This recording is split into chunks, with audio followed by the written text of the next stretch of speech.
दोस्तों, ये लड़की नेचुरल गैस के पाइप के ऊपर जानबूझकर आग क्यों लगा रही है?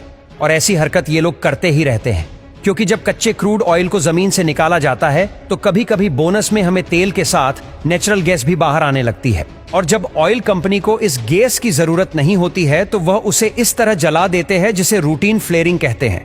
लेकिन कई बार सेफ्टी के लिए भी ऐसा करते हैं, क्योंकि कभी कभी क्रूड ऑयल निकालते समय जमीन में गैस के कारण प्रेशर इतना ज्यादा बढ़ जाता है कि अगर गैस को नहीं जलाया तो ब्लास्ट करके वह वहां मौजूद हर प्लांट को जलाकर राख कर देगी। और दोस्तों, आपने कभी सोचा है कि होटल में हमेशा व्हाइट बेड शीट ही क्यों बिछाई जाती है, जबकि व्हाइट कलर तो बहुत ही जल्दी से दाग धब्बों से गंदा हो जाता है। फिर भी ये लोग व्हाइट कपड़े ही क्यों यूज करते हैं? क्योंकि व्हाइट कलर से कस्टमर को क्लीनेस और लग्जरियस फील होता है। साथ ही कस्टमर और स्टाफ इन्हें देखकर ही बता सकते हैं कि बेडशीट गंदी है या धुली हुई। और ऊपर से इन बेडशीट को कितना भी धो लो, इनका रंग उड़ता नहीं है और वह धोने के बाद हमेशा नई जैसी ही लगती है। इसीलिए व्हाइट बेडशीट बिछाते हैं। दोस्तों, आपके साथ कभी ऐसा हुआ है? नहीं ना? तो ये हो भी सकता है, क्योंकि आपने गर्म तेल में पानी डालने की कोशिश की है इसलिए।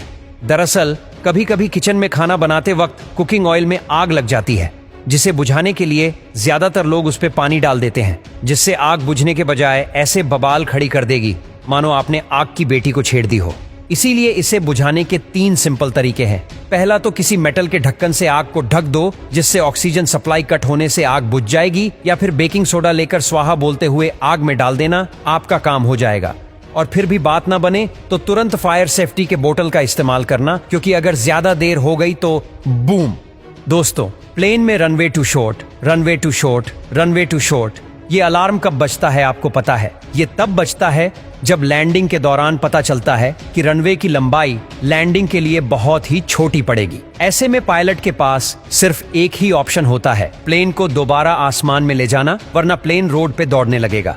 Traffic traffic traffic traffic. दोस्तों, प्लेन में बैठे हुए पायलट ये सुन ले तो उसका खड़ा हो जाएगा, मतलब कि बाल। ये आवाज तब आती है जब उड़ते हुए प्लेन के रास्ते में दूसरा प्लेन आ जाए और दोनों प्लेन के आपस में टकराने के चांसेस हो। ऐसे में पायलट को तुरंत एक्शन लेना पड़ता है, वरना पायलट के साथ पैसेंजर को भी इस दुनिया को अलविदा कहना पड़ सकता है। और टर रही पुलअप पुलअप पुलअप, यह वार्निंग भी तब मिलती है जब प्लेन बहुत ज्यादा नीचे उड़ रहा हो या फिर किसी बड़े पहाड़ से टकराने वाला हो। और इस सिचुएशन में प्लेन को तुरंत ही प्लेन को ऊपर उठाना पड़ता है, वरना प्लेन में मौजूद सब लोग हमेशा के लिए ऊपर उठ जाएंगे। और आपने कभी सोचा है कि ये खिलाड़ी पोल की मदद से इतना ऊंचा जंप कैसे मार लेते हैं, जबकि नॉर्मल आदमी तो 1-2 मीटर में ही फुस्से हो जाता है? तो दोस्तों, इसे कहते हैं पोल वोल्ट, और इसमें जो पोल होता है वह लाइट वेट मटेरियल जैसे कि कार्बन या फाइबर ग्लास से बना होता है, जिस कारण यह खिलाड़ी को स्प्रिंग की तरह ऊपर उछालता है। लेकिन लचीला होने के कारण इसके टूटने का खतरा भी बना रहता है। इसलिए खिलाड़ी को हमेशा डर लगा रहता है कि कहीं हाथ में पकड़ा डंडा ना टूट जाए, वरना फिर हमारा डंडा टूटना तय है। और चांद पर जाने वाले एस्ट्रोनॉट का रॉकेट तो जाते वक्त ही स्पेसक्राफ्ट से अलग हो जाता है, तो फिर बिना रॉकेट के ये लोग चांद से वापस कैसे आते हैं? तो दोस्तों, एक स्पेसक्राफ्ट स्पेस में सिर्फ तभी जा सकता है जब उसकी स्पीड पृथ्वी के एस्केप वेलोसिटी से ज्यादा हो, जो कि 11.2 किलोमीटर पर सेकंड होती है। इसीलिए इतनी स्पीड अचीव करने के लिए स्पेसक्राफ्ट में रॉकेट लगाए जाते हैं, जो फ्यूल खत्म होने के बाद अलग हो जाते हैं। लेकिन चांद की एस्केप वेलोसिटी तो 2.4 किलोमीटर पर सेकंड होती है। इसीलिए वहां से आते वक्त इस स्पीड को स्पेसक्राफ्ट का इंजन खुद ही अचीव कर लेता है और रॉकेट्स की जरूरत नहीं पड़ती।